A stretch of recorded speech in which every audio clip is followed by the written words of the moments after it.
ඔබට ජයග්‍රාහී දවසක් වේවා. අද මැයි මස 18 වන ඉරිදා.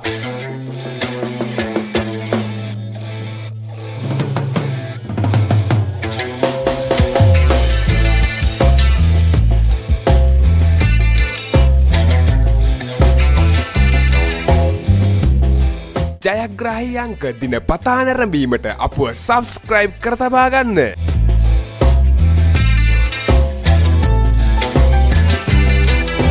නිවැරදි ජයාංක, නිවැරදි ඉංග්‍රීසි අක්ෂරය, නිවැරදි සෙකන්ඩ් චාන්ස් ජයාංක ඔබට පහතින් දිස්සේ.